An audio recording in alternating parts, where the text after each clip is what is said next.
kaibigan, pakinggan po natin ngayon ang isa pang natataking kasaysayan na ilalahad sa atin ni Sarah.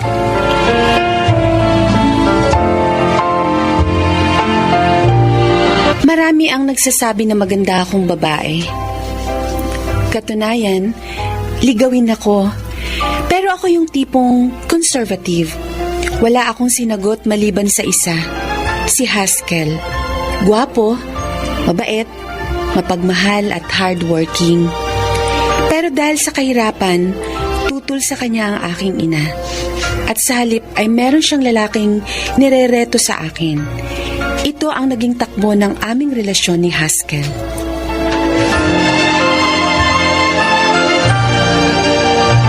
Nay! Si Haskell po, naririto! Magandang hapon po, Aling Celia. At ano maganda sa hapon, Haskell? At saka Sarah, sino nagpahintulot sa iyo na papasukin mo ang lalaking yan sa pamamahay ko? Nay, kaya ko po siya pinapasok may sasabihin po kaming dalawa sa inyo. Tiyaking nyo lang na maganda ang sasabihin nyo sa akin. Kasi kung hindi, halamin nyo na ang mangyayari. O, sige. Ano ba yung sasabihin nyo sa akin? Huwag po kayong magagalit pero kami ni Haskell ay nagpaplano na pong magpakasal. Ano? Anong sabi mo? Magpapakasal? Teka, nahihibang ka na ba? Ha? Nay, Aling Celia, Oh, mahal na mahal ko pong anak ninyo. ha? Mahal? Talaga? Ang tanong, kaya mo bang buhayin ang anak ko? Kaya mo bang bigyan ng magandang buhay si Sarah? Kaya mo bang umasenso sa buhay? Ginagawa ko naman pong lahat para maging karapat-dapat sa anak nyo. At anong buhay ang maibibigay sa anak ko na isang lalaking walang narating? Na elementary lang ang natapos? Anong mapapala ni Sarah sa isang hamak na welder na katulad mo, ha, Haskell? Nay, Naghihirap ako sa pagluwal at pagpapalaki sa anak ko. Binigay ko ang lahat-lahat sa kanya. Halos hindi ko siya inahayaan na po ng lamok dahil sa sobrang pag-aalaga ko. Tapos sa isang katulad mo lang babagsak ang anak ko? Hindi. Hindi ako papayag. Maaaring hindi po ako nakatapos ng pag-aaral. Pero nagsusumikap naman po ako. Lalo na po sa trabaho ko. Handa ko pong patunayan sa inyo na kaya ko pong bigyan ng magandang buhay si Sarah. Hindi ako naniniwala. Aling Na yung pangalan, sa squatter kayo nakatira ng buong pamilya nyo? Tapos sasabihin mo sa akin na kaya mong bigyan ng maayos na buhay ang anak ko? Ako, Haskell, hindi ko pinalaki si Sarah para mamuhay sa ganong klaseng lugar. Ginagawa ko naman po ang lahat para maiahon sa kahirapan ng pamilya ko. Kaso ang tanong, hanggang kailan mo gagawin yan? Aling Celia, Hindi mo pa nga naiahon sa hirap ang pamilya nyo? Papasang ka na ng panibagong responsibilidad? Hindi ka ba nag-iisip, ha? Nay. O sadyang wala kang utak, Haskell. Kung Tama sa bagay, wala ka naman talagang utak. Nay, tama na. Huwag niyo naman pong insultuhin si Haskell. Walang kasalang magaganap. Yun ang masusunod. At ikaw, Haskell, lumayas ka sa pamamahay ko. Layas! Lumayas ka! opo. Alis na po ako. Oh, Haskell. Sarah, bye. Babalik ako.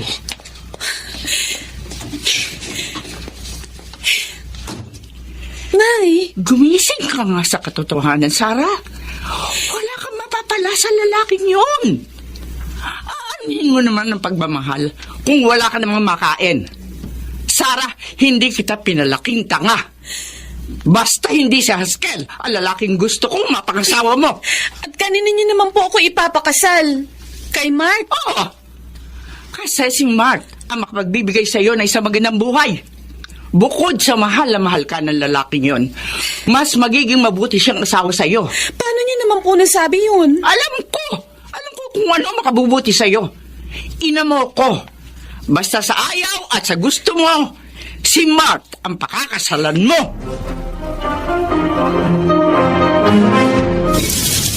Oh anak, tamang-tama ang pagbaba mo. Naririto si Nanena at ang anak niya, si Mark. Oy! Saan ka Nay, pupunta? aalis po ako. Alam ko alis ka. Pero saan ka nga pupunta? May bibilhin po ako sa palengke. Lalabas ka na malakas ang ulan? Ipagpaliban mo muna yan. Halika rito. Sumama ka sa usapan. Ay, Sarah, halika. Tamang-tama. Pinag-uusapan namin ng nanay mo ang kasal ninyo ni Mark. Anak, tumatanda ka na. Kailangan mo nang mag-asawa at magkaroon ng sariling pamilya. Nay, hanggang sa pagpapakasal ko po, ikaw pa rin ang magdedesisyon. Walang masamang intensyon ang nanay mo. Gusto lang niyang mapabuti ang iyong buhay. At saka, mahal na mahal ka ng anak ko. Nararamdaman ko rin naman na mahal mo si Mark. Kaya anong masama kung lumagay na kayo sa tahimik? Sarah, don't worry. Kami na ni Mama mag-aayos ng kasal natin. Nay, walang magaganap na kasalan. Hindi pa ako handang magpakasal. At ako nang bahala kung kailan ko gusto magpakasal. Magsisimula ka na naman ba ng away? Ha? Bakit hindi ka na lamang sumunod sa akin? Alam ko kung ano makabubuti sa'yo dahil nanay mo ko. Okay. Naiintindihan ko kung hindi ka pa magpapakasal. Pero, I just want you to know na mahal kita at handa ako maghintay sa'yo. I'm sorry, Mark. Pero walang magaganap na kasalan. Sige, mauna na ako. Ay, Sarah! Teka! Hoy, huwag kang bastos!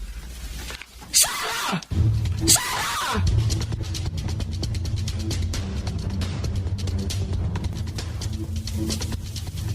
Sarah! Sarah! Si Haskell? Sandali lang. Hintayin mo ako. Haskell? Ang bilis mo maglakad ah. Grabe. Hiningal tuloy ako sa'yo. Saka tingnan mo, kahit na nakapayong ako, nabasa yung damit ko ng ulan. Dahil sa kabul sa'yo. Mauna na ako, ha? Sandali. Sandali lang. Anong mauna? Ano ba problema? Napapansin ko sa'yo parang wala ka nang ganang kausapin ako. Siguro, hanggang dito na lang tayo. Ano? Teka, hindi kita maintindihan. Itigil na natin ang relasyong to. Pero akala ko ba mahal mo ko? Akala ko ba tayong dalawa hanggang katapusan? Huwag mo sabihin sa akin na hindi mo na ako mahal. Pakakasal ako ni inay kay Mark. Ano? At pumayag ka na pakasal sa lalaking yon? Sa totoo lang, ayoko maikasal sa taong hindi ko mahal. Oh, Pero kilala mo naman si inay, di ba? Hindi yung susuko. At ayokong kamuhian ako ni inay habang buhay. hindi naman sa lahat ng pagkakataon ay kailangan pagbigyan mong nanay mo. Isipin mo naman ang sarili mo. Mabubuhay ka lang ba ng dahil sa nanay mo? Patawad, Haskell. Kung ganon, makikipag-break ka na sa akin eh. Oo.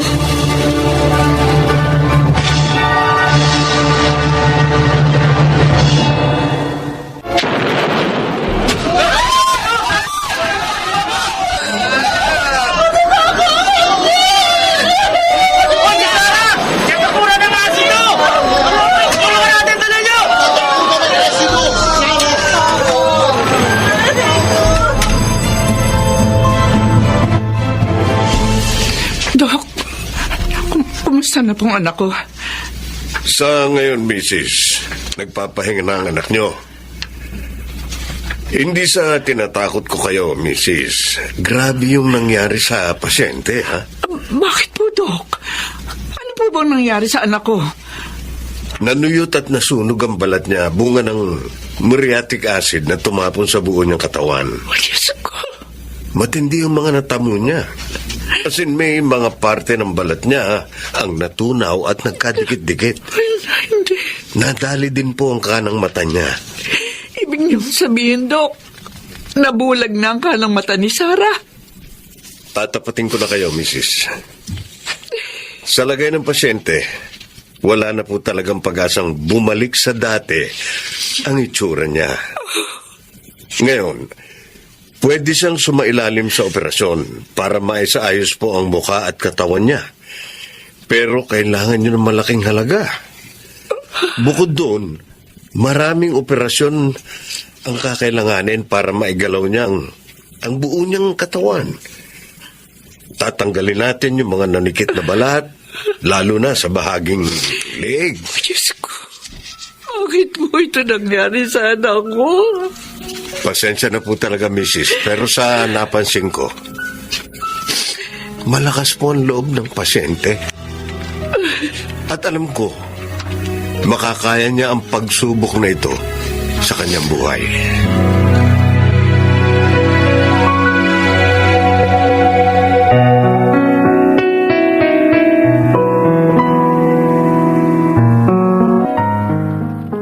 Celia, naririto kami ni Mart para dalawin si Sarah. Halika. Pasok kayo.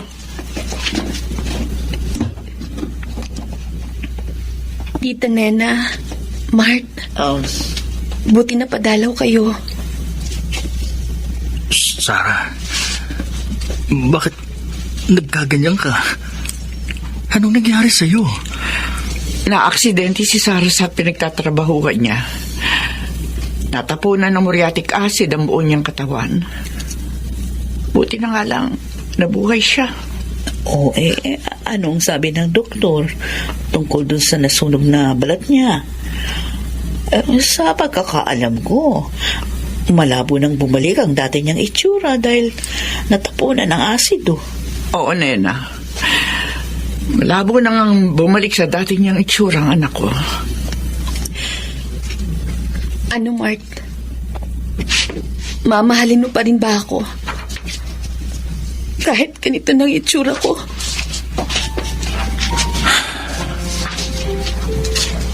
Bakit hindi ka makasagot?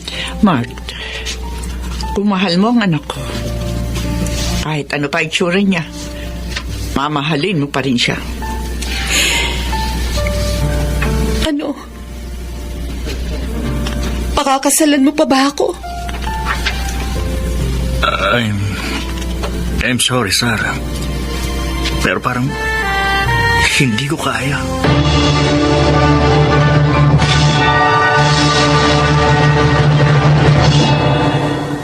Oh, Sarah, anak. Kayang ka na naman. Ilang beses ko nang sinabi sa'yo na huwag ka nang haharap sa salamin. Huwag po kayong mag-alala, Nay. Hindi po ako umiiyak. 3 taon na rin naman po ang lumipas simula nang mangyari sa akin to. Sanay na po ako. Anak, namimiss ko na yung dating ikaw. Yung bang Sarah na makulit, pilya, mapagbiro at masayahin. Sana kahit na maraming pagsubok na dumating sa buhay mo, bumalik na yung dati mong sigla. Ay, oo nga pala, anak. Nagpadala na naman uli si Haskell ang sulat sa iyo. Galing pa yan ng Dubai. Bilib na ako doon sa lalaking yun. Akalain mong nakapagtrabaho siya sa ibang bansa. Sa laki ng sweldo niya, naaahonan niya ang pamilya niya sa hirap. Kayo lang naman po ang hindi bilib sa kakayahan niya. Aaminin ko. Nagkamali ako ng panghusga sa kanya. Pinagsisisihan ko na yun, Sarah. Ito na nga pala yung sulat, oh. Ilagay niyo na lang po yan sa loob ng drawer ko. Oo, sige. Teka. Bakit hindi mo binabasa itong mga sulat sa iyo ni Haskell? Para ano pa, Nay? Titigil din niya si Haskell sa pagsulat sa akin kapag nakita niya itong kalunos-lunos na itsura ko. Ano ka ba? Alam mo ba, anak, sobra na nag-aalala sa iyo si Haskell. Hindi mo sinasagot yung mga sulat niya sa iyo, tapos kapag tumatawag siya, hindi mo rin siya kinakausap. Anak, sinabi ko na kay Haskell ang tungkol sa nangyari sa iyo. Oh. Pinadala ko pa nga sa kanya yung mga latest pictures mo. Ha? Inay naman, bakit niyo naman po ginawa yun? Sarah, mahal ka pa rin ni Haskell. Kahit na iba na ang itsura mo. At yun ang tunay na pagmamahal. O ngayon, anak, huwag mo namang ipagkait sa sarili mo na maging masaya. Alam ko deep inside, mahal mo pa rin ang lalaking yun. Ayoko mahirapan siya ng dahil lang sa akin. Kaya nagdesisyon po akong kalimutan na lang siya, Inay. Maraming babae dyan ang mas deserving sa puso niya kesa sa akin. Isipin niyo, Nay, anong mapapala niya sa isang katulad ko na mukhang halimaw? Ay, naku naman, anak. Pero sa pag-ibig naman, hindi basihan ang itsura. At sa kaso ni Haskell, mahal ka pa rin niya kahit na ganyan pa ang itsura mo.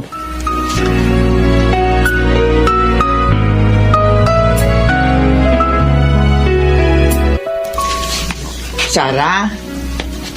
Oh, anak. Ang lungkot mo na naman. Abay, dapat masaya ka kasi ngayong buwan uuwi si Haskell galing ng Dubai. Miss ko na po siya. Gusto ko na po siyang makasama, Nay. Oh, eto oh. May dumating na naman sulat si Haskell. Oh, sige na, basahin mo na. Bakit ba kayo nagmamadali, Nay? Malugod na iniimbitahan namin kayo sa pag-iisang dibdib ni na Haskell Estares at Sarah Gumibaw. Nay, ano to? Ano, Sarah? Handa ka na bang pakasal sa akin? Oh my God. Haskell, Sorpresa ka ba? Mahal? akala ko next week ka pa uuwi. Pinlano namin ng nanay mo na surpresahin kita sa pag-uwi ko. Ano? Pakakasal ka na ba sa akin? Haskell, Naghihintay ako ng kasagutan mo. Ano? ako? Mamahalin mo? Nagpapatawa ka ba? Hindi mo ba nakikita? Ang pangit ko! Sarah. Pangit ako! Mapapahiya ka lang kapag akong pinakasalan mo. Wala akong pakialam sa sasabihin ng iba. Kahit pa sabihin nila na pangit ka, wala akong pakialam. Para sa akin, ikaw pa rin ang pinakamaganda. Alam mo ba, nang makita ko yung mga litrato mo, na-realize kong walang nagbago sa pagmamahal ko sa'yo. Ikaw pa rin ang babaeng minahal ko noon. Hanggang ngayon, ikaw pa rin ang mahal ko, maging anuman ang itsura mo. Haskell, Ngayon, sagutin mo ko. Tinatanggap mo ba ako bilang asawa mo? oo. Oo, Haskell. Tinatanggap ko.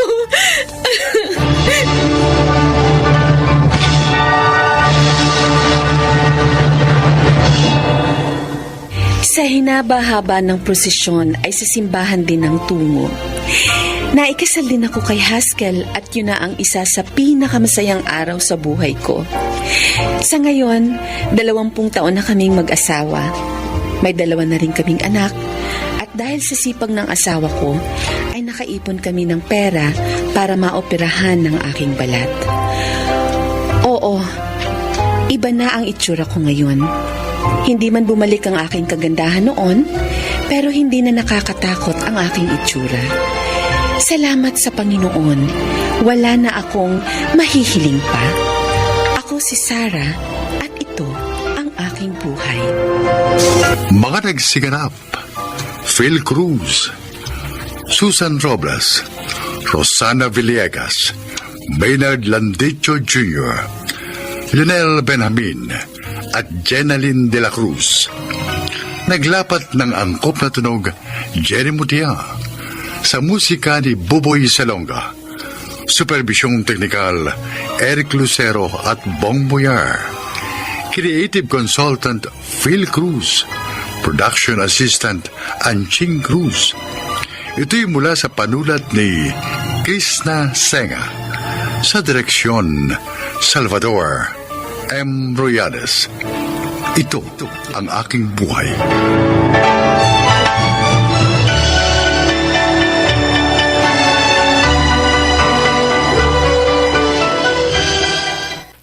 Malinaw na nalalaman.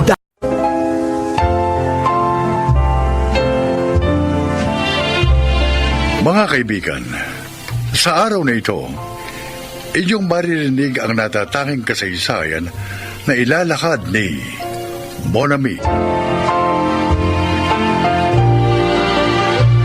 Isa akong masayahing tao. Bata pa lang ako, ay marami nang natutuwa sa akin. 13 years old ako nang iwan kami ng aking stepfather at pumunta sa ibang bansa, sa Saudi Arabia, para magtrabaho. 15 anyos ako nang nakilala ng mga magulang ko si Abdul, isang Muslim. Lingid noon sa aking kaalaman, nagkagusto na pala sa akin si Abdul. Kaya kung ano-ano regalo at suhol ang ibinibigay niya sa aking mga magulang, lalo na sa aking ina. Pakinggan ninyo ang aking buong kwento. Sino kaya yung kausap ni Mama sa sala? Sandali. Si Abdul pala? Tungkol saan kaya yung pinag-uusapan nila? Pakinggan nga. Kaya po ako napalito eh. Aalamin ko lang po sana kung makakabayad na po kayo sa inutang niyo po sa akin noong isang buwan. Abdul, pasensya na ha, pero hindi pa ako makakabayad sa'yo ngayon eh. Baka naman pwede mong pakiusapan si Bay. Next month ko na lang bayaran yung inutang ko sa kanyang marijuana. Aling Maring, sa tingin ko po baka hindi na kayo bibigyan pa ni Bain ng palugit. Ang alam ko po kasi sinisigil na siya ng dealer niya eh. Kilala niyo naman po siguro yung dealer niya. Kapag sinabi niya ngayon na magbayad ngayon na talaga kayo magbabayad. Kaso hindi ko nga alam kung saan ako kukuha ng pera. Ay. Mauna ako sa utang. Ganito na lang po. Kung gusto niyo po, ako lang muna magbabayad ng utang niyo kay Bay. Uy, Abdul, makakaya naman sa'yo. Baka hindi na ako makabayad pa sa'yo kapag lumaki na yung utang ko. Hindi ko naman po kayo sisingilin agad. At saka pwede naman po kayo makabayad sa akin sa ibang paraan. Uy, talaga? Opo. Ay, sige. Sabihin mo sa akin kung paano ako makakabayad sa'yo. Ganito po, no? Oh. Para po makabawas sa problema ninyo, hindi ko na po kayo sisingilin sa mga utang nyo sa akin. Pero, ang kapalit po sana nun yung anak nyo, si Monami. Si Monami? Seryoso ka, Abdul? Nakatawa po ba ako? Ibig sabihin, seryoso ko, Aling Maring. Bukod sa hindi ko na pa kayo sisingilin sa mga utang nyo, handa pa po ako magbayad sa inyo ng 150,000 pesos. 150,000? Uy, ang laking pera nun. Nakakaingal, ano po? Bukod pa ron bibigyan ko pa kayo ng libreng supply ng marijuana. Ano po sa tingin nyo? Sige, Abdul. Ibibigay ko sa yung anak ko. Agad-agad yun.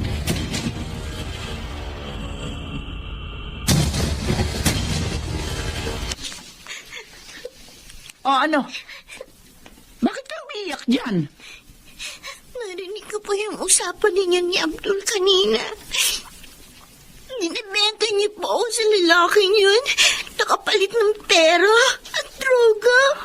Monami, anak, kasi si Abdul gusto lang niyang mamanhikan sa atin. Gusto kanya maging asawa. Hindi ko po siya mahal. At saka napakabata ko pa para mag-asawa. Sigurado ako magiging maganda ang buhay mo sa piling niya. Paano niya naman po nasabi yan? Magiging maganda at tahimik ang buhay ko kung magiging asawa ko yung pusher na yun? Tama na, Monami. Manahimik ka na dyan. Alam ko kung ano mas makabubuti sa'yo. Kaya huwag ka nang pumalag pa. Naintindihan mo? Diba yun sa akin? Makakabuti lang sa inyo. Manaman nasaan na yung konsensya nyo? Hindi ko pa mahal si Abdul. Kaya hindi pa ako magpapakasal sa kanya. Suwail ka talagang bata ko. Kahit na tumutol ka pa, Monami, wala kang magagawa kapag ako na nagdesisyon. Dahil anak lamang kita.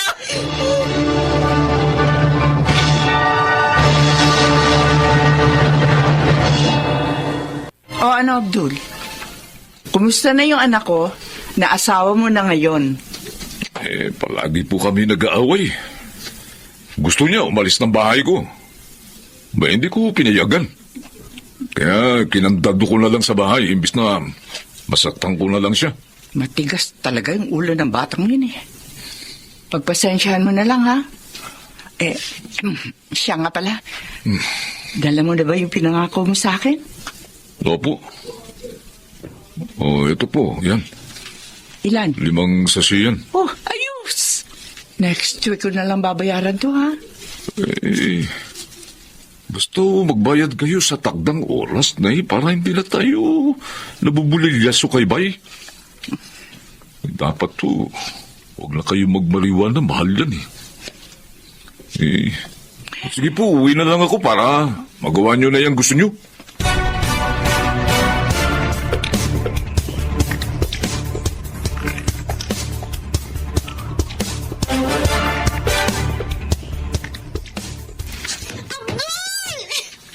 Abdul, buksan mo tong pinto! Abdul! Para mama na! Palabasin mo na ako dito! Abdul! Naririnig mo ba ako? Abdul! Abdul! Hindi ka ba tatahimik, ha? Pakiusap naman, oh. Palabasin mo na ako dito. Hindi ko na kaya. Natatakot na ako. Pakiusap, Abdul. Kung ayaw ko, may magagawa ka ba? Maawa ka naman sa akin. Pakiusap. Huwag mo na akong ikulong dito.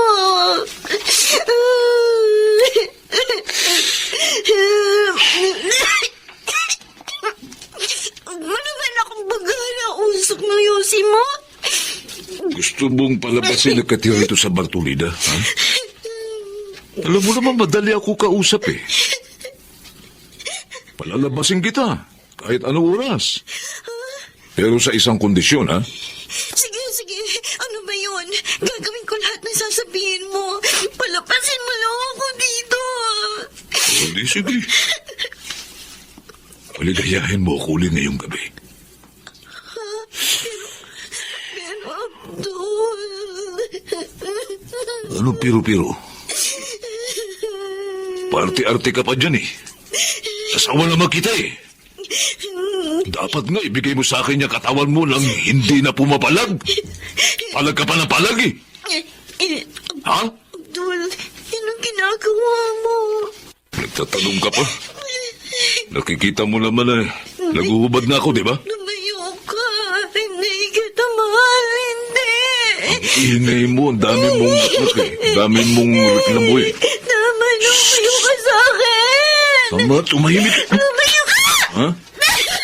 Ha?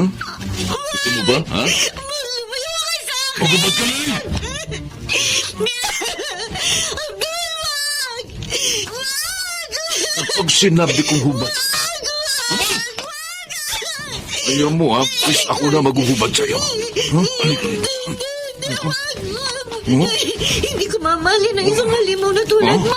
Ganun pues, ito. Ito, tikman mo ito. Sarap ba ang paso na sigarilyo, ha? Magmamatigas ka pa sa akin? Mas gusto mong pinapaso na ng sigarilyo mong katawan mo, ha? Yan, ha? Mas gusto mo pa kasi pinapaso ka ng sigarilyo? Ha? Naku, Bunami. Kahit na puro pasana ang mukha at puro paso ng sigarilyo mga braso mo, ha? Maganda ka pa rin. Ha? Naku. Paligayahin mo ko ngayon. Paligayahin mo ko. Huy!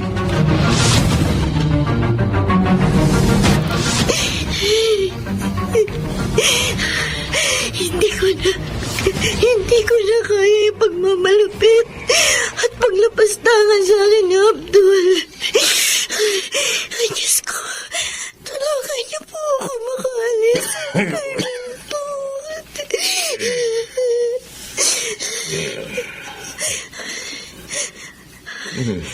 Mukhang mahimbing na ang tulog ni Abdul. Bukas mga bintana sa bahay. Pagkakataon ko na para tumakas. Sa bintana ako dadaan.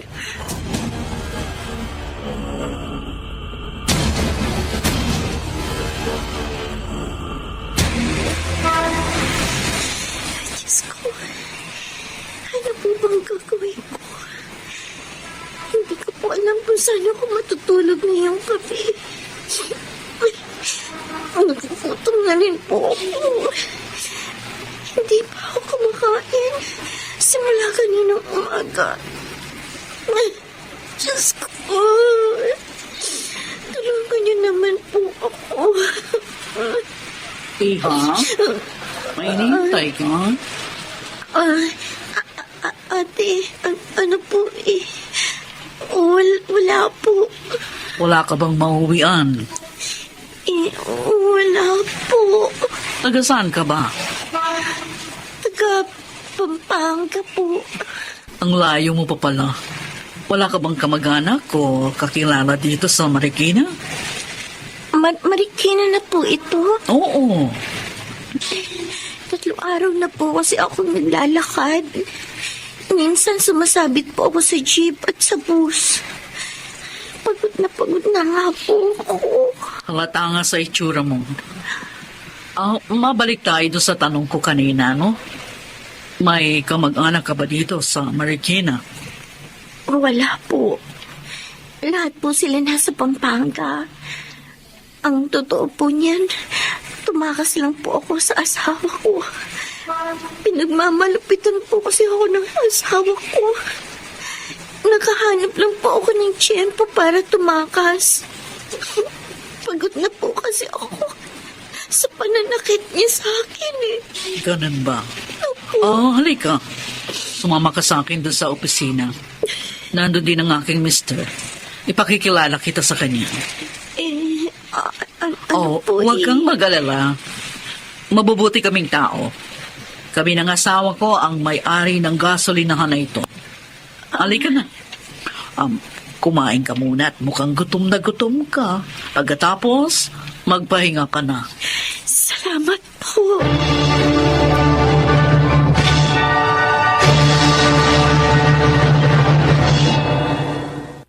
Halika iha. Tuloy ka.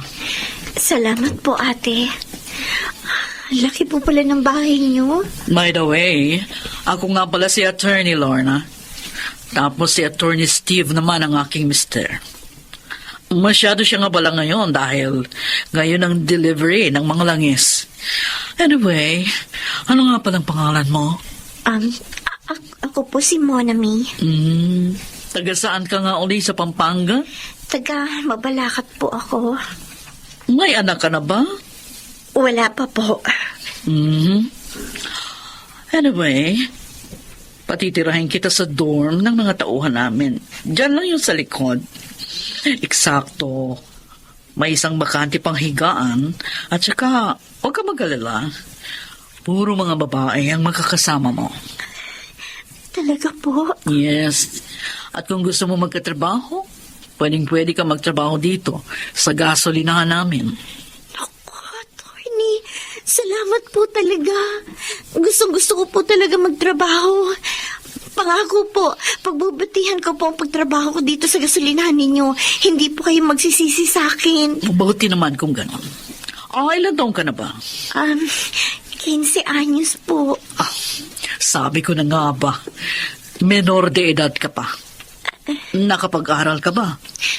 Opo, pero hanggang 2nd year high school lang po ako. Okay, sa susunod na pasukan, pag-aaralin kita. Ganon ang ginagawa namin mag-asawa sa mga nagiging tauhan namin. Para pagdating ng panahon, umasenso sila sa buhay. Salamat po ulit, Attorney Lorna. Hulog po talaga kayo ng langit sa akin. Basta, pagbutihin mo lang ang trabaho mo at huwag na huwag mong sisirain ang tiwala ko sa iyo. Pinapangako ko na hanggat nandito ka sa amin, maganda ang buhay mo. Pangako po, hindi ko po sisirain ang tiwala ninyo. Meron pa pala akong isang itatanong, Gusto mo bang panagutin ang asawa mo sa pagmamalupit sa'yo?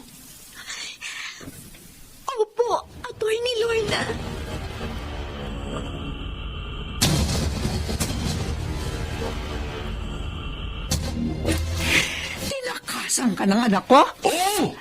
Bakit mo hinayaan? Aba, Saka kailan pa siya umalis dito? Noong 1 linggo pa. Nakakainis. Naisahan niya ako. Kailangan nating mahanap ang anak ko. Kailangan. Pulis kami! Pulis. Alam ko yung babae. Yan, wala akong kasalanan. Huwag niyo ako ulihin. Bakit ba? Sir! May mga pakete dito. Kamay kahina-hina ng laban. Ano pakiti? Abdul Karim, inaaresto ka namin sa salang pagbebenta, pagtutulak ng iligal na droga. Ano? At pagmamalupit sa iyong asawa. Lintik pa rin. Simula may nagsumbong sa akin sa mga pulis. Ayoko makulong.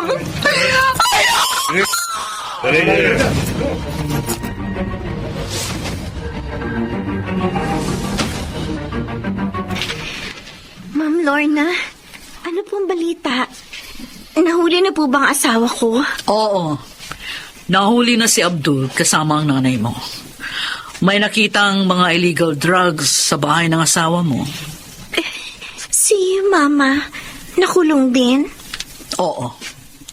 Dahil may nakuha pang mga sachet ng sabu sa bulsa ng kanyang duster. Alam kong malungkot ka dahil nadamay ang iyong nanay. Okay lang po. Matagal ko na rin pong gustong isumbong si Mama dahil sa mga iligal niyang ginagawa. Panahon na para pagbayaran niyang ginawa niya. Salamat po, Ma'am Lorna, at tinulungan niyo po ako na mahuli sila. Mamapanatag na po ang kalooban ko kasi wala nang banta sa akin seguridad. Basta, Monami, ang intindihin mo ngayon ay ang trabaho mo para tuluyan ka ng makabangon at makapagsimula ng panibagong buhay. Opo, Ma'am. Utang ko po sa inyo ang lahat.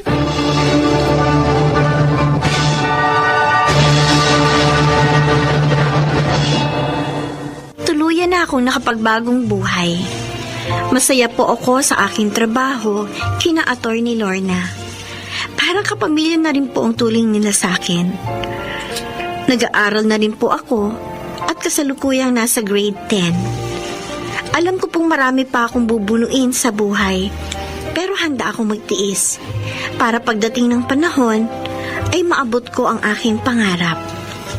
Ako si Monami at ito ang aking buhay. Ang buhay ni Monami ang nagpapatunay na hanggat may buhay, may pag-asa. Masakit man ang iyong mga pinagdaanan, darating din ang panahon na matatapos din ang lahat at ikaw ay makababangon. Mga nagsiganap, June Martin Legaspi, Susan Robles, Rosana Villegas, Junel Benjamin, at Chiquit del Carmen Amor sa papel na Monami.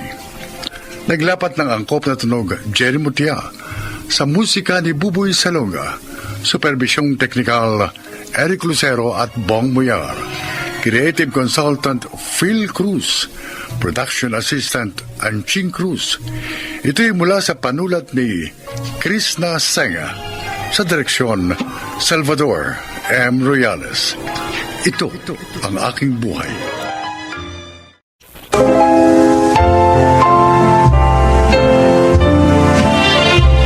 Magandang araw po, mga giliw naming tagapakinig. Isa na namang natatanging kasaysayan ang inyong maririnig at ito ay ilalahad ni Hasmin. Lumaki ako sa isang broken family. Bata pa lang ako nang maghiwalay ang mga magulang ko at nagkaroon ng kanya-kanyang pamilya. Kaya hindi ko naranasan ang pagmamahal ng mga magulang ko. Oo, para akong naitsapwera. Nakalimutan ng aking mga magulang na meron pa silang anak na napabayaan. Ito ang aking kwento. Hasmin. Oh,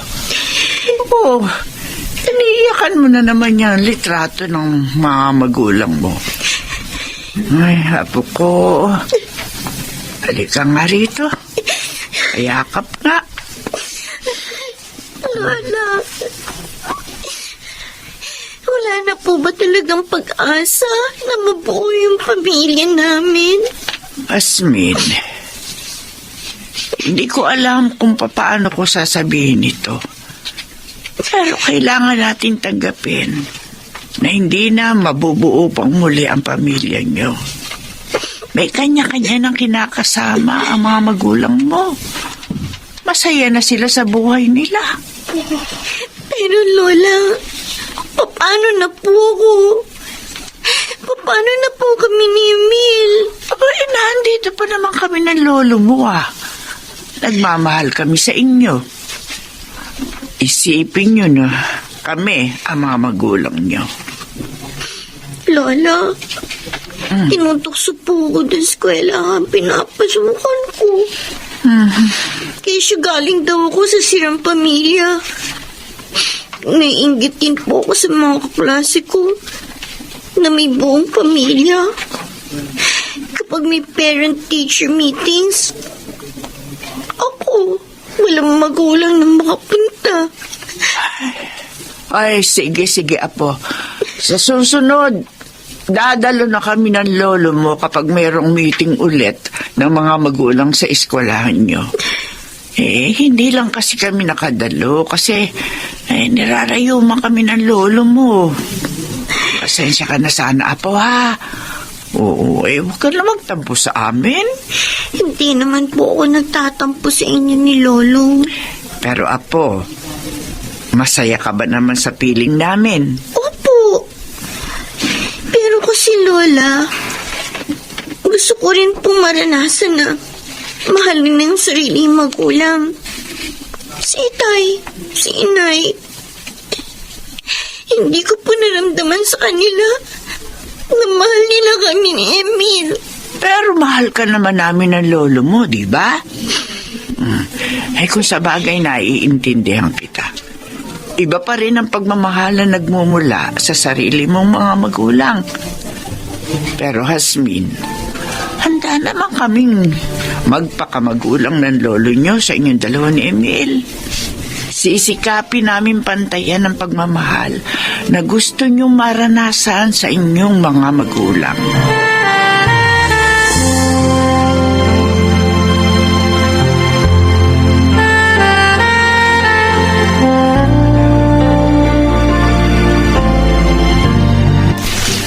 Stone, tinama, umuwi ka na. Saan ka ba galing, Di sa palengke bumili ng pagkain natin. Ito. Lolo, ano po? Asmin, apa? Nga pala, yung kapatid mo si Emil, umuwi na ba? Opo.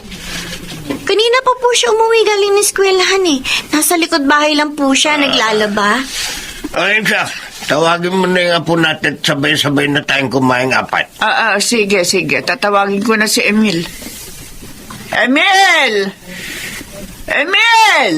Oh, Pasok ka na rin Nandito na ang lolo mo. Kakain na tayo. Lola, nandito na po ako. ang pwesto na, Emil. Kakain na tayo. Asmin, tulungan mo lola mo na isalin sa mangkok yung mga ulam na binili ko. Opo. Akin na yung isa. Sasalin ko na rin Ito po. Ay, Ayan, naisalin na. Tayo na, maupo na tayo. kakain na naman tayo bilang isang buo at masayang pamilya. Oo nga po. Sana po lagi tayong ganito. Sana nga palagi tayong masaya. Ay, pero magdasal na tayo. Sige. At magpasalamat tayo sa grasyang ibinigay sa atin ng Panginoon.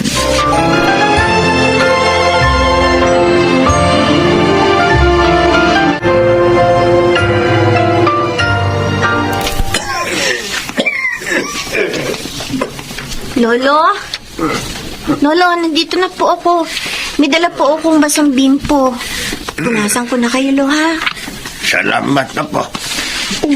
Ay, Taas ko nga rin pong lagnat ninyo, Huwag po kayo mag-alala. Bumili na po ng gamot si Emil sa butika. Bababa din po yung lagnat ninyo kapag nakainom na kayo ng gamot. Ang lola mo, nasaan na? Estong! Oh, ere na yung pagkain mo. Nagluto ako ng lugaw para sa'yo. Salamat, Insya. Estong, magpagaling ka naman kasi. Magpalakas ka. Abay, huwag mong isipin na may sakit ka. Huwag kang mag-alala at ginagawa ko naman ang lahat para lumakas ako. Nga pa, magkano na lang ang natitira natin pera dyan? Ay, wala na eh. Ubus na. Pasensya na lang. Hindi bale. Kapag gumaling na ako, hahanap tayo ng paraan para makapagdilhin siya ng pera. Tutulong po kami ni Emil sa inyo. Kung magtitinda po kami sa kalye para lang magkaroon po tayo ng pera, gagawin po namin yun. Insya, Oh, hindi na pumapasok sa eskwelahan si Asmil. Bakit? ay, Apo, siya nga pala. May sasabihin ako sa iyo. Ano po yun, Lola? Apo, pasensya ka na ha. Pero baka tumigil ka muna sa pag-aaral sa susunod na pasukan. Hindi na namin kasi kaya ng lolo mo yung gastos. At saka mas kailangan tayo ng lolo mo. Itigil ang apo ko sa pag-aaral. Hindi pwede. Okay na po yan sa akin, Lolo. Naiintindihan ko naman po ang kalagayan natin. Sa ngayon, marami po tayong gastusin. Hindi na po talaga kaya masustentuhan pang pag-aaral namin ni Emil. Sigurado ka pa? Paano na ang pangarap mo? Sigurado na po ako, Lolo. Maniwala po kayo. Ayos lang po sa akin na huminto muna sa pag-aaral. At yung tungkol naman po sa pangarap ko, naniniwala naman po ako na makakamit ko pa rin yun balang araw. Pasensya ka na talaga, Asmin, ha? Oh, meron lamang tayong sapat na pera. Hindi naman namin kayo patitigilin sa pag-aaral. Basta, Lola, gagawin ko po ang lahat para makatulong sa inyo. Ay, salamat talaga po. Napakabait mo. Napakaswerte talaga namin ng lola mo sa iyo.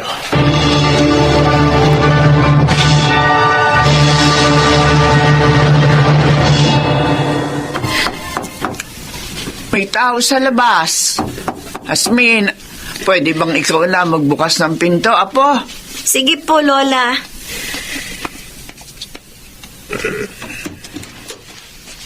Asmin? Inay?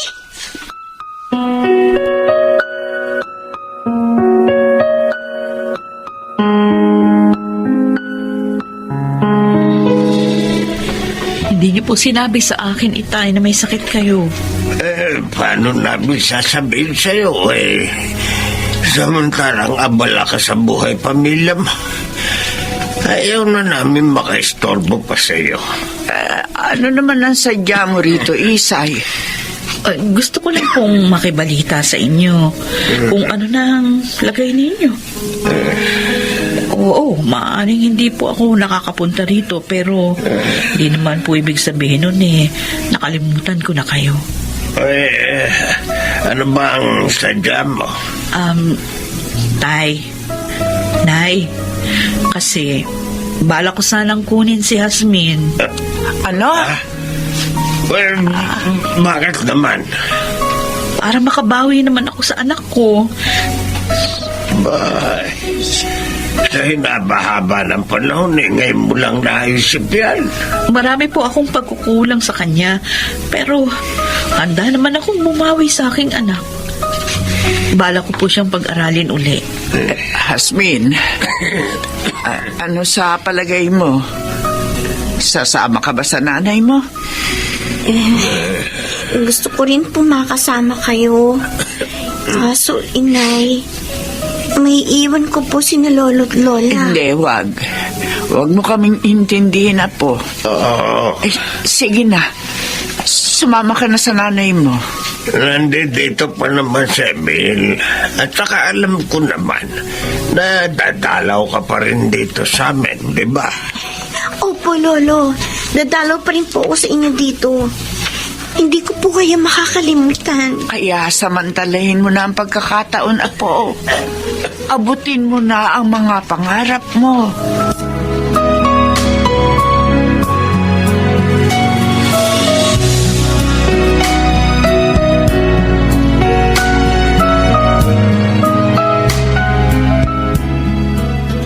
Inay, Uy, anak! Aba, ang aga mo ngayon ah. maaga po kami pinauwi sa eskwelahan eh. Ay, siya nga po pala. Sa darating na Sabado na po pala yung bigay ng report card namin. Pupunta po ba kayo? Oo naman, pupunta ako. Sasama kong Tito Verhelmo. Inay, si Lola, hindi pa po ba siya tumatawag hanggang ngayon? Hindi pa. Baka abala sila nung kapatid mo sa probinsya. Ang totoo po kasi, Nay, para akong kinakabahan. Simula pa kaninang umaga. O bakit naman? Nagre-ring yung telepono natin. Inay, ako na pong sasagot. Baka po sina Lola na yan. Sige. Hello? Asmin! Apo! Lola? Bakit po kayong umiiyak? Ano pong nangyari? Lolo mo! Wala na siya, Apo! Patay na lolo mo! Ano po?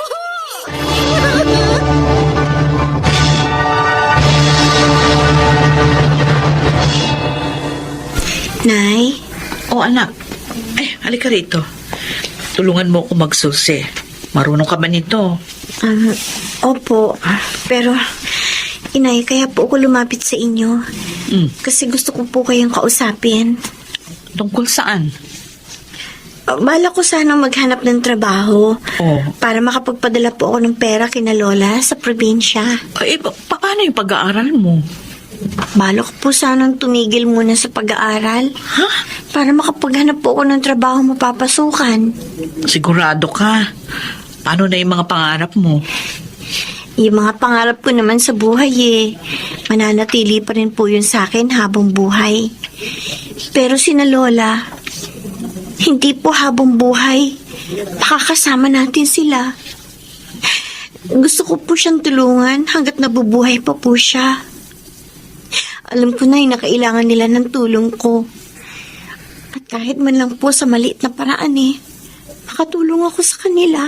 O di ako na lang yung magpapadala sa lola mo. Bakit ka patitigil sa pag-aaral? Ang tanong po, papayag po ba si Tito Verhel sa gagawin ninyo? Oo nga po, maaring pumayag siya. Pero makakaistorbo lang po yun sa inyo, Nay.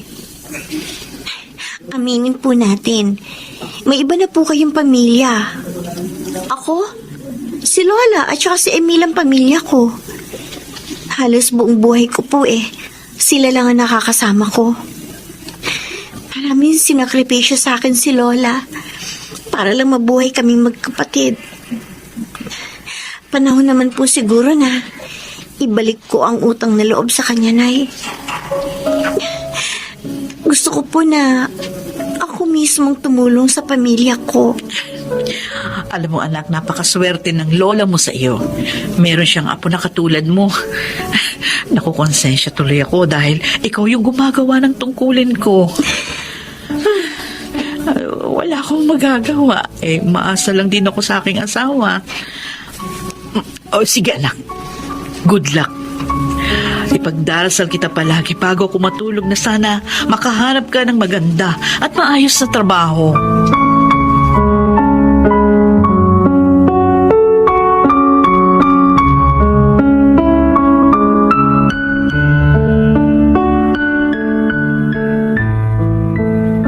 Lola, eto po pagkain natin para sa isang linggo.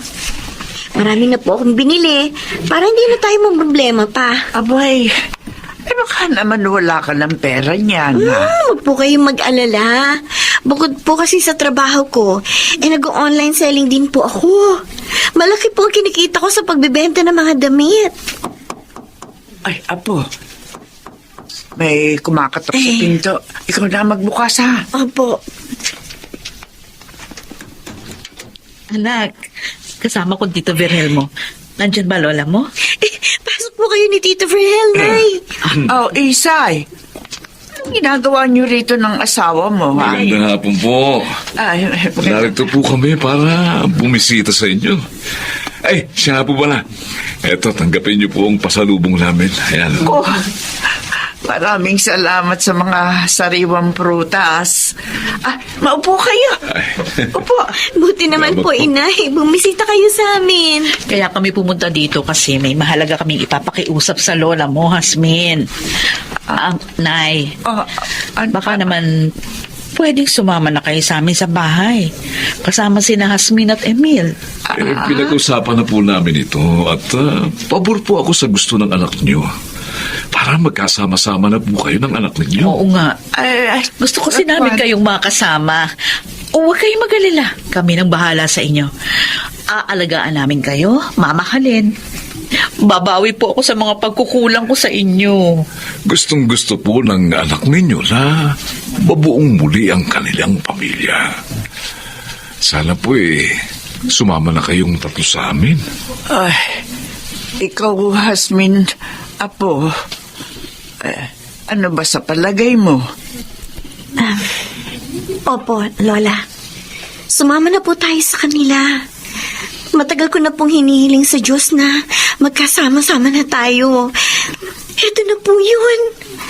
Sana po, pumayag na kayo. Sige, Isay. Pumapayag na ako. Sasama na kami sa inyo.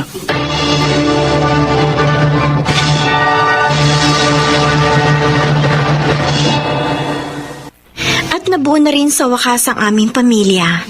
Si Nanay at ang kanyang pamilya kay Tito Verhel, kasama na rin kami ni na Lola at Emil.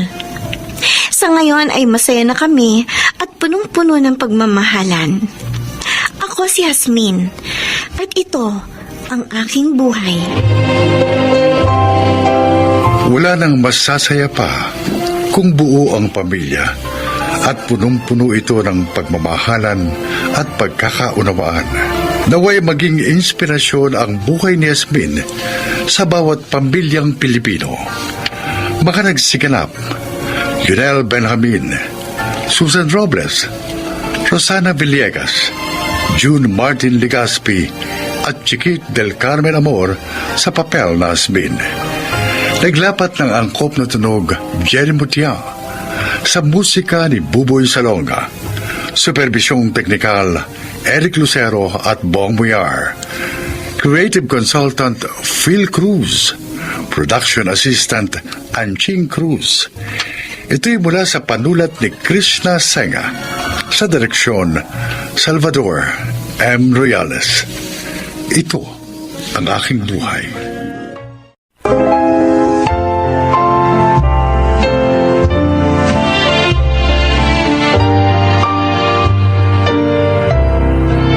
Mga kaibigan, pakinggan po natin ngayon ang isa pang natatanging kasaysayan na ilalahad sa atin ni Eldon.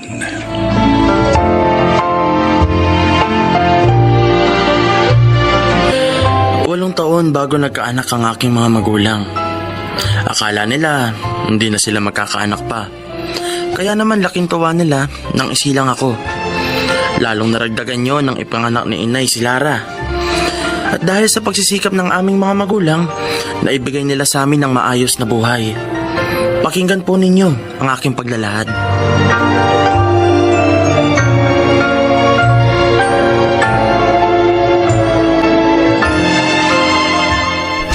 Hoy Lara, huwag mo akong pagbintangan! Paano hindi kita pagbibintangan? Ikaw lang naman ang dumating dito. At narito lang kanina sa ibabaw ng TV yung wallet ko na may lamang pera. Ngayon wala na yung laman. May pera ako, Lara! Dahil lamasada ako ng tricycle. Kuya, please naman ibigay mo na. 2 weeks na allowance ko yun Pambili ko pa ng project ko. Gaga! Anong ibibigay ko wala nga sa akin? Anis naman Nangyari dito, ha? Malayo pa ako. Dinig ko na yung boses niyong dalawa. Nawawala po yung pera ko, Nay. Dito ko lang naman naiwan sa ibabaw ng TV yung wallet ko eh. Ayan, dumating lang si Kuya Eldon na wala na yung laman ng wallet ko. Eldo naman, pagmapasada ka naman ah. Eh bakit pati kapatid mo kailangan mong nakawan? Wala nga sa akin yun. May sarili akong pera dahil namapasada ako ng tricycle. Eh kahit naman nagtatrabaho ka, kulang pa rin yun dahil dyan sa bisyo mo. Bahala na nga kayo sa buhay nyo kung anong gusto nyo isipin. Hoy! Eldon! Balik ka rito! Buisit! Hindi niya na kayo pinansin, Nay. Ay, naku. Paano na ngayon yung pera ko? 2 weeks kong baon yan eh. Pambili ko pa ng project. Siya, ako na ang bahala, Lara. Pero huwag mo na ito sabihin sa tatay mo, ha? Baka mamaya, ma-high blood na naman yun.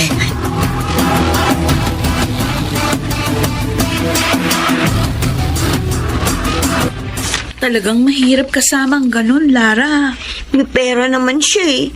Eh di sana yun na lang uubusin niya.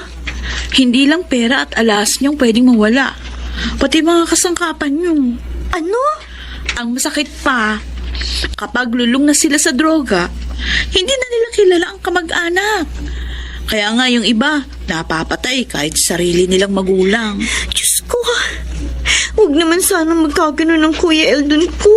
Huwag naman sana. Meron pa namang paraan para gumaling yung kuya mo. Eh, kailangan nga lang handa si na Aling Lourdes at Mang Cesar na gawin yun.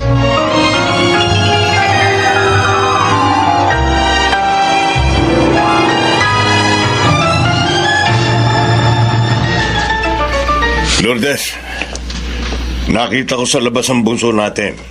Sabi niya, dumating si Eldon. Nasaan siya? Ayun, natutulog. Magaling. 2 araw siya nawala. Ngayon basta na lang uuwi at matutulog.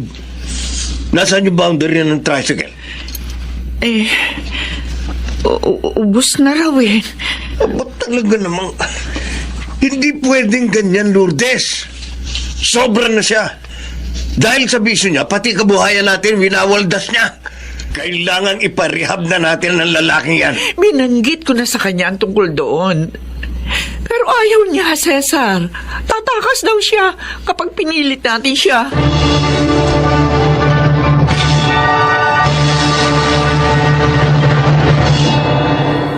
Alalang-alala si Inay sa iyo ah. Si Itay naman nagagalit na. Dahil 1 linggo ka nang hindi nagbaboundary. Wala akong pakialam sa kanila. Kuya, mga magulang natin sila. Maawa ka naman sa kanila. Respetuhin mo naman. Ang daldal mo!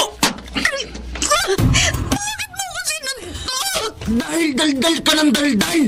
Tama naman yung sinabi ko ah. Dahil sa drugs, nawawala ka na ng respeto kina Inay at Titay. Tumahimik ka! Walang yaka!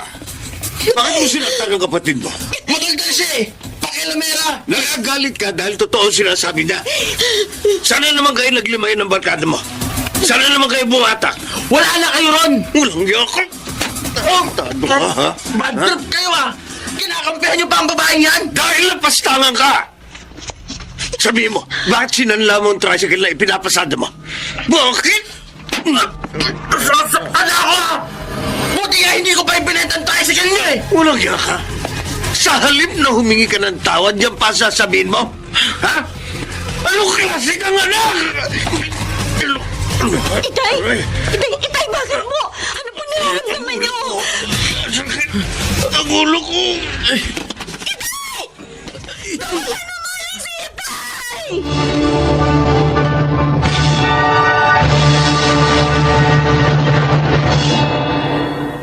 Inay, kumusta na po si Itay? Ano po sabi ng doktor? Lara, nasa panganib ang Itay mo. Ipanalangin natin siya para maligtasan niya pagkaka-stroke niya. Diyos ko! Inay! Inay, kumusta na po si Itay? Inay, si Kuya po. Anong ginagawa mo rito? Inay, gusto ko po malaman ang kalagayan ni Itay. Kasalanan mo! Kaya nasa panganib ngayon ang buhay ng tatay mo! Kasalanan mo! Sorry po.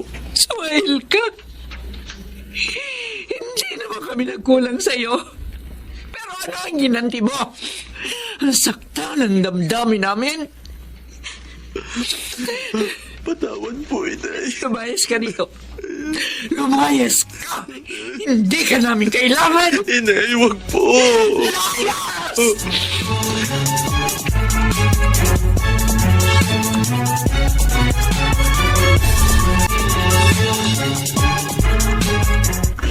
Lara, ito yung mga notebook ko. Kopyahin mo na lang dyan yung mga lecture natin para bukas ready ka sa test. Salamat, Ruby.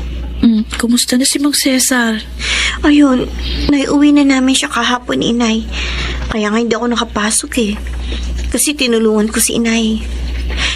Ngayon naman, nagtinda siya ng kakanin para may dagdag na panggastos kami. Mabuti na lang. Nakahingi kayo ng tulong sa isang radio station, ano? Oo nga eh. Kaya nakaraos ang problema namin sa ospital. Sabi pa nga ng mga tumulong sa amin, aalalayan nila pa rin si Itay sa gamutan niya dito sa bahay. Mapalad pa rin kayo sa kabila ng lahat. Tama ka. Kaya nga nagpapasalamat pa rin ako sa Diyos. Pero si Inay, galit na galit siya kay Kuya. Alam mo, ngayon lang siya naghalit ng ganun katindi kay Kuya Eldon. Talaga? Hindi ko na nga alam kung nasaan na ngayon si Kuya.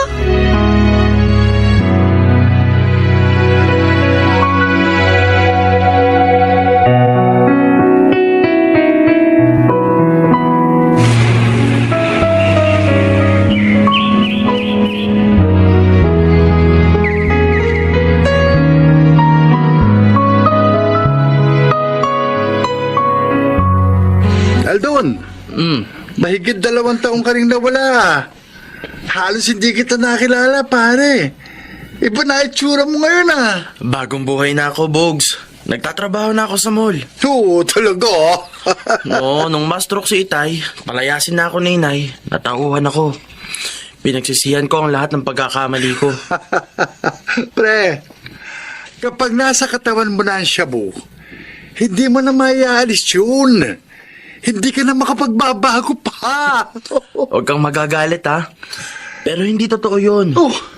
Maraming dating adik na nakapagbago at may maayos na buhay ngayon. At ang tinatahak nilang landas, ang siya ko rin tinatahak ngayon. Sana ganun din ang gawin mo, Tol. Iwan mo na ang pagdodroga bago pa mahuli ang lahat sa'yo.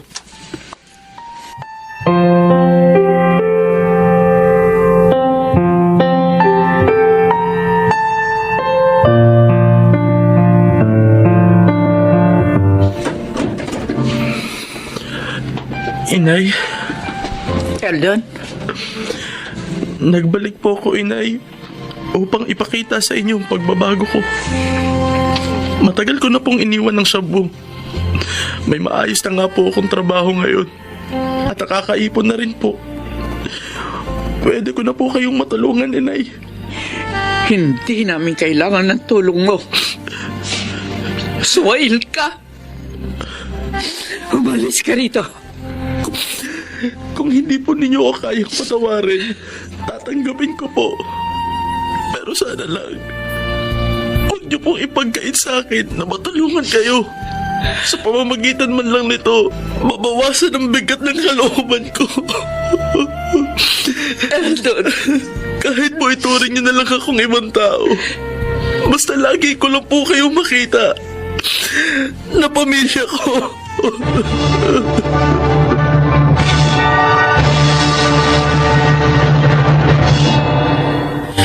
Mahirap ang malulong sa bawal na gamot. Kaya sana, huwag na itong subukan pa ng mga tagapakinig. Sa awa ng Diyos, napatawad din ako ng aking pamilya, lalo na ni Inay. Sana po ay kinapulutan ninyo ng aral ang aking inilahad.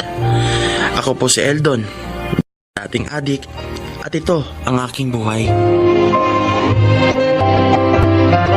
Maragsiganap, Susan Robles, Yunel Benamin, Chiquit del Carmen Amor, Bobby Cruz, Phil Cruz, at Angelo Alcantara.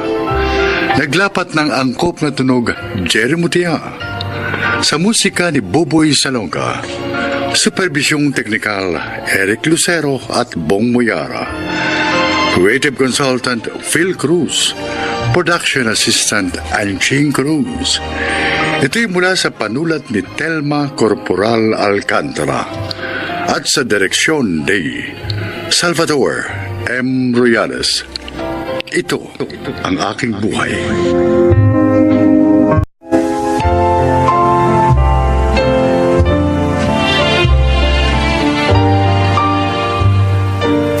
Mga kaibigan, sa araw na ito ay isa na namang nilalang ang magbabahagi sa atin ng kanyang buhay upang kapulutan ng aral. Siya po ay si Amelia. Okay naman, Kuya Donato. Magandang kita ko. Pero nakakapagod, di ba? Mas nakakapagod naman, Kuya, yung wala kang kinikita. Dahil wala kang magagamit sa mga pangangailangan ng pamilya. Sa bagay, tama ka. Kahit ba lalaki minamasahe mo? Oo, Kuya. Kaya ko naman eh. Malakas yata itong kapatid mo. Natutuwa ako sa sigla mo. Ngayon, tanggap mo na ang pagpanaw ng asawa mo. Kailangan maging matatag para sa aking 3 mga anak.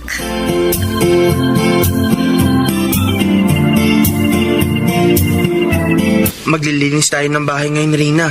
Magluluto at maglalaba para mabawasan naman ang hirap ni inay. Oo, Kuya Ronald, nakahanda na ako.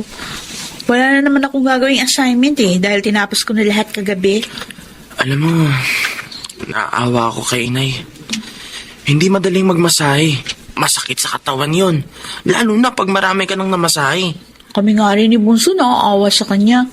Kaya nga sabi namin, dapat mapasaya natin si inay. Magagawa natin yon sa pamamagitan ng pagtulong sa kanya at sa pag-aaral ng mabuti.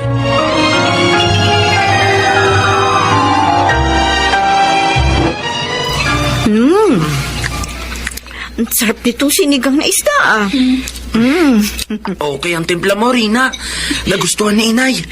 Dami niyo nga nakain, Nay. Nagutom kasi ako ng gusto. 3 kasi yung minasahe ko. Hindi po ba kayo pinamerienda doon, inay? Niinom nga ng tubig. Wala, anak. Hoy. Diretso masahe. Sobra naman. Hindi bali na. Binayaran naman nila ako ayon sa usapan namin. Pero sana, kahit inumin man lang, nagbigay po sila. Iba-iba ang ugali ng mga customer, anak. Hindi pwedeng hanapin mo sa isa yung generous mong customer. Kaya ako, lagi kong inihahanda ang sarili ko sa ganun. Maging ang katawan ko. Basta ang mahalaga, may magagastos tayo sa mga pangangailangan natin.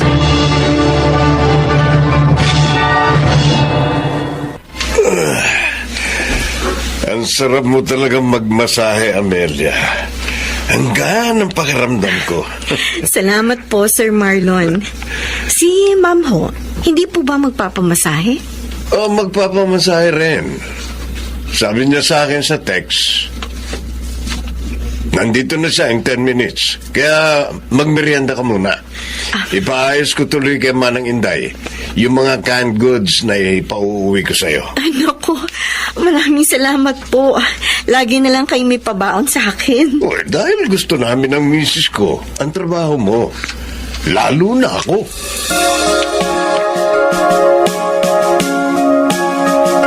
Pasensya ka na, Amelia, ha? Napaghintay kita ng matagal. Nasiraan kasi yung sasakyan namin. Okay lang po yun, Ma'am Armida. Ang mabuti pa, magkapunan ka muna habang naliligo ako. Naku, nakakahiya naman po, Ma'am. Ako nga nahihiya sa iyo eh. 1 oras mo na ako hinihintay. Kaya kumain ka na muna. Para pagdating mo sa inyo, matutulog ka na lang. Ay, may nag-text sa akin. Jack, customer yan. Mahusay ka kasing masahista. Ang galing niyo manghula, Ma'am. Customer nga po.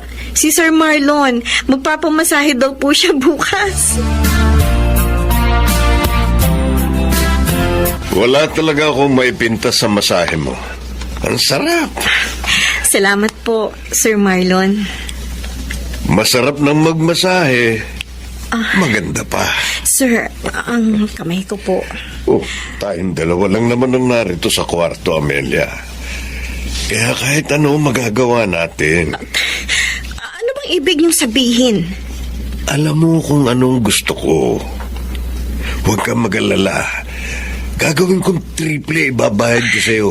Basta pumayag ka lang sa gusto ko. Hindi kita pababayaan. Pwede ba? Huwag mo ako akbayan. Kung iniisip mo makukumbinsi mo ko sa kahalayan mo, nagkakamali ka. Trabaho malinis ang gusto ko. Yung boses mo. Baka marinig ka ng katulong namin. Akala ko pa naman mabait kayo. Yung pala, may iba kayong motibo. Busit na ito eh. Malis ka na. Bilis!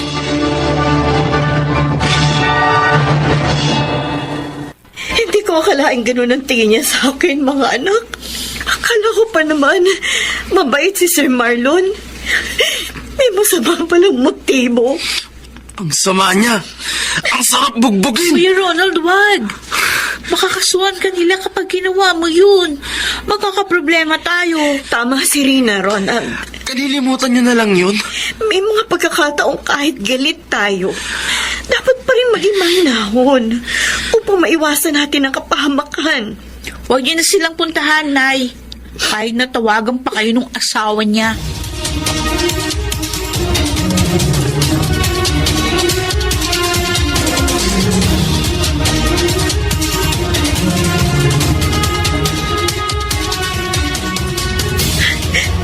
Siniraan niya ako sa asawa niya.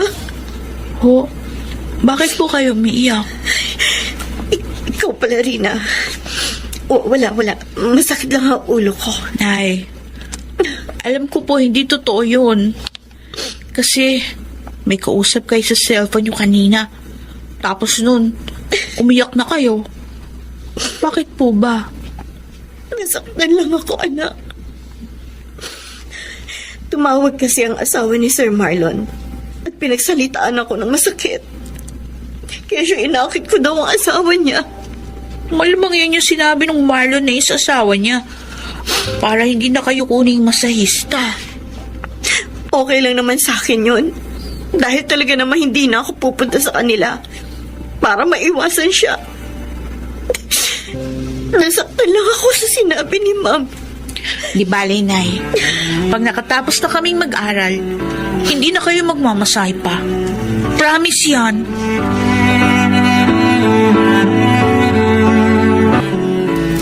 Yung pala ang dahilan kaya ka malungkot. Opo, Ma'am Armida. Nabawasan ang mga customer ko. Bali, 2 pamilya rin po yun eh. Kasi nga mga bigay sila sa akin ni Sir Marlon. Tapos siniraan po ako ni Sir sa kanila. Kaya ayaw na nila akong kunin. Kalimutan mo na yun. Makakahanap ka rin na iba pang customer. Ang inaalala ko lang naman po ang pag-aaral ng 3 kong anak. Sa bagay na yan, matutulungan kita. Kaya huwag ka na mag-alala. Ma'am Armida? Sagutan namin ng asawa ko ang matrikula ng 2 mong anak. Talaga po, Ma'am? Oo, sabi. Abay, nakakatulong nga kami sa hindi namin kilala ng personal. Lalo kang dapat namin tulungan. Dahil masahista ka namin. Kilala namin. Pati pamilya mo.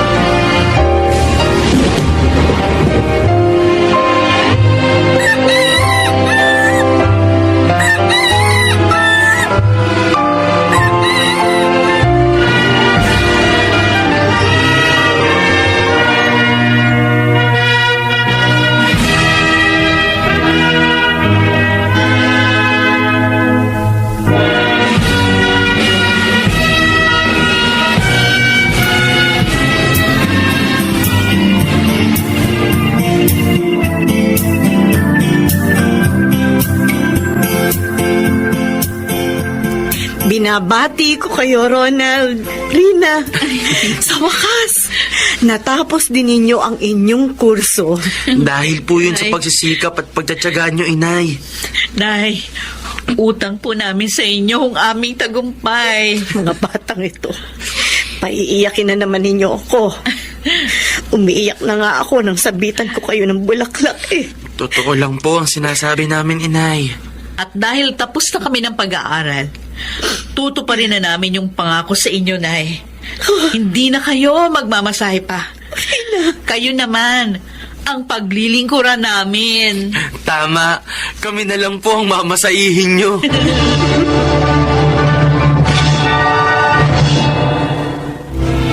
Napakasarap talaga ng pakiramdam ng isang ina na sa kabila ng kanyang kahirapan ay nagawa niyang mapagtapos sa kolehiyo ang kanyang mga anak. Sana po ay inyong naibigan at kinapulutan ng aral ang aking inilahad. Ako po, si Amelia, dating masahista, at ito ang aking buhay. Mga nagsiganap, Chiquit del Carmen Amor, Angelo Alcantara, Rosana Villegas, Lionel Benabin, Susan Robles at Alan Ortega. Naglapat ng angkop na tunog Jerry Mutia sa musika ni Buboy Salonga. Supervisyong teknikal Eric Lucero at Bong Muyar. Creative Consultant Phil Cruz. Katulong sa produksyon Anching Cruz. Ito'y mula sa panulat ni Telma Corporal Alcantara. Direksyon Salvador M. Riales. Ito ang aking buhay.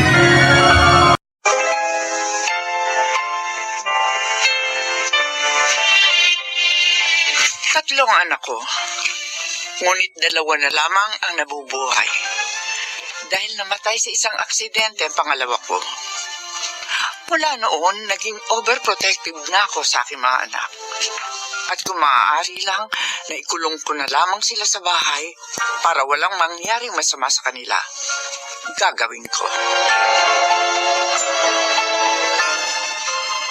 Nasaan na po to si ate? Mag-aalas 11 na. Sabi niya alas 10 uuwi na siya. Ay, siya na siguro to. May bumato na sa bintana ko. Bubuksan ko. Buksan mo na maayos sa bintana. Dali. Oo, sandali.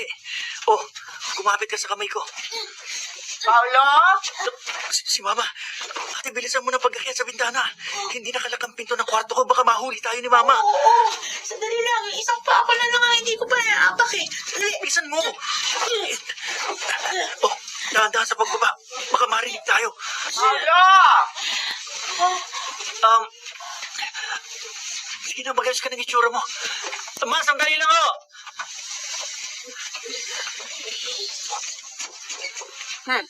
Pala ko na CR ka. Bakit ang tagal mong binuksan yung pinto? May tinatapos kasi ako, Ma. Ang ate mo, wala sa kwarto niya. Umalis na naman ba? Nandito ako, Ma. Oo, bakit nandito ka sa kwarto ni Paolo? Oh, tapos, hindi ka pa rin nagbibihis. Nakapanglakad ka pa. Pinag-usapan kasi kami ni Paolo. Nawili ako. Kaya hindi pa ako nagbibihis mula kanina nung pag-uwi ko. Oh, sige na, gabi na. Matulog na kayong dalawa. Hoy, Jane, magbihis ka na. Okay, Ma.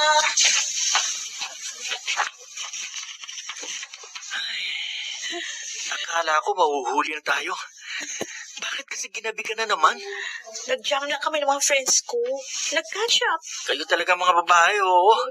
Ang haba niyong magsikahan. Ay, by the way, thank you, bro. You're my savior.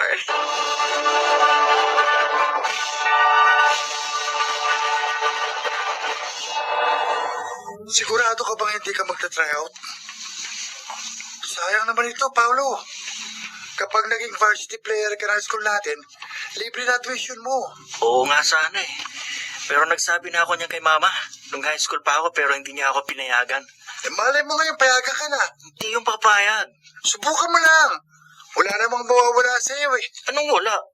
Kapag nagsabi ako kay Mama, sigurado mawawalan ako ng katahimikan kasi maglilita niya sa buong araw at baka pagising ko, the next day, ganun pa rin. May part 2, part 3, part 4. Yun ang mga sermon na maririnig ko sa kanya.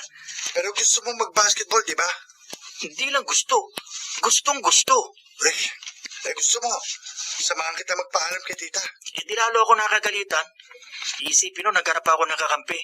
Baka pati ikaw, madamay. Sige. Huwag mo na lang ituloy. Pero, Paulo, sayang ang opportunity na ito. Sayang din ang talento mo kung hindi mo magagamit.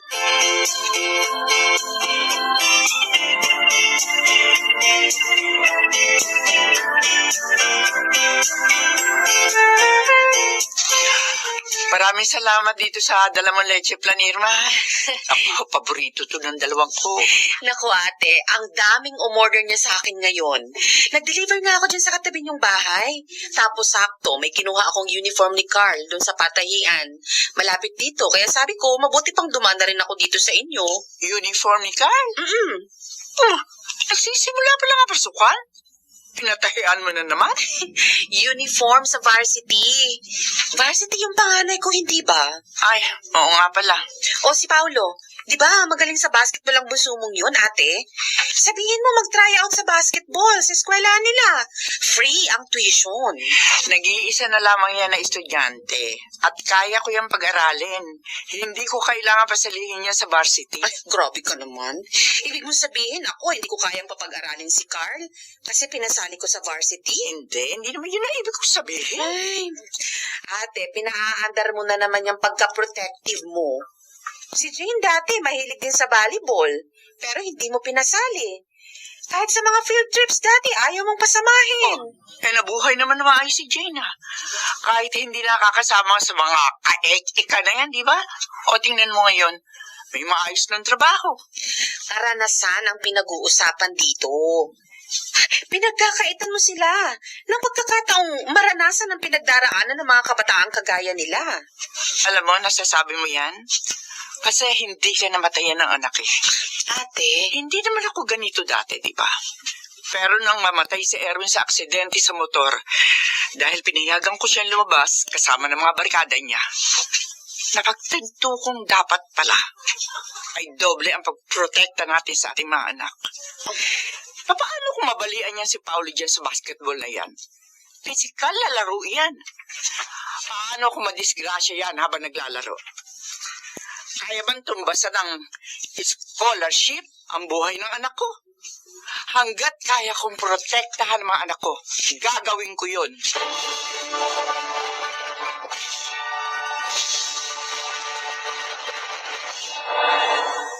Paulo, mahirap yan sinasabi mo. Sige na, pa. Baka naman pakinggan ka ni Mama. Ayoko sanang subukan kasi alam kong hindi papayag eh. Pero nung makita ko nag-practice si na Carl, pati si Jimboy na anak ni Tita Irma, naiingit talaga ako, pa. Gusto ko rin maglaro. Sige na naman oh. Tulungan niyo na ako magpaalam kay Mama. Sumali ka na lang. Huwag ka na magpaalam sa kanya. Mabubuking pa rin niya ako.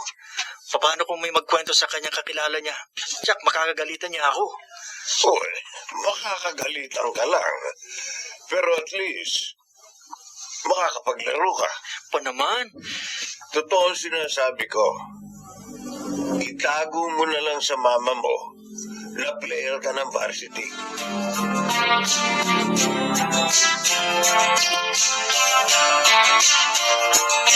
Jane, ibot mo nga yung marurumid-damit ng papa mo na maisalang ko na rito sa washing machine. Okay, ma. May tumatawag. Teka, pero hindi na marulong to ah. Sino kaya ito? Hello? Ako nga. Oh, bakit? Ano? Nasa ospital?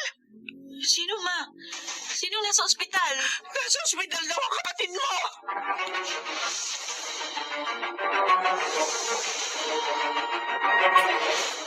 Hindi ba sinabi ko na sa'yo hindi ka pwedeng sumali sa mga ganyan laro? Tingnan mo nangyari sa'yo. Wala naman daw akong fracture, sabi ng doktor, kaya nakauwi ka. Ay, tumigil ka! Ano, gusto mo maging malala mo na yung injury mo? bago mo maintindihan kung bakit hindi kita pinasasali sa mga ganyang pisikal na laro. Ha? At saka isa pa, paano mo nagawang magsinungaling sa akin, ha, Paolo? Alam ko naman kasing hindi ka papayag eh. Pero gusto ko talagang basketball. Sayang naman yung kayang ibigay sa akin ng Diyos kung hindi ko magagamit. Hindi ka maglalaro. Bukas na bukas din, pupunta ako sa eskwelahan nyo. Kakausapin ko yung mga guro mo. Ipo-pull out kita sa basketball team na yon. Marites, baka naman... Tumigil ka, Apollo. Naiintindihan ko ang mga sinasabi mo, pero hindi mo maaaring ikulong ang mga anak mo habang buhay.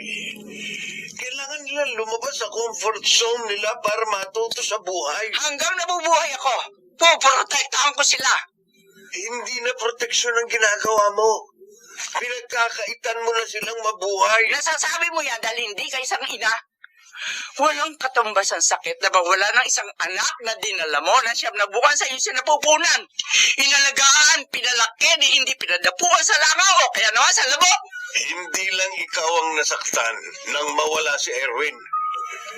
Kahit hindi ako nagbuntis sa kanya, labis din ako nasaktan nang mawala siya. Pero hanggang doon na lang ang buhay niya.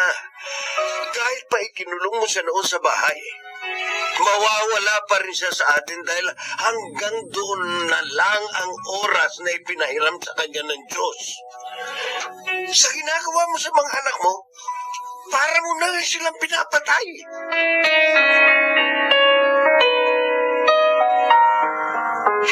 Mano po, tita? Oh, Carl, awang ka ng Diyos. Si Paolo po. Hirap po sana ako ng libro. Bakit itinatago mo sa likod yung dala mong bola? Paolo! Mag-iensayo yata kayo ni Carl. Hoy, magdala ka ng extra damit, ha? Para kapag nabasa ka ng pawis, may pampalit ka. Saka magbaong ka rin ng tubig. Ma, ibig yung sabihin, pinapayagan nyo na ako mag-basketball? Bakit? Ayaw mo? Gusto! Carl, sandali lang ha? Oo! Bakit? Magkikita-kita kami ng mga kaklase ko ng high school. Basta huwag kang uuwi ng lasing. At talagang patutulugin kita sa labas ng bahay. Promises. Carl. Thank you, Anong tinitingin-tingin mo? Ang bait niyo pala, tita. Pwede po bang magpaampon na lang ako sa inyo?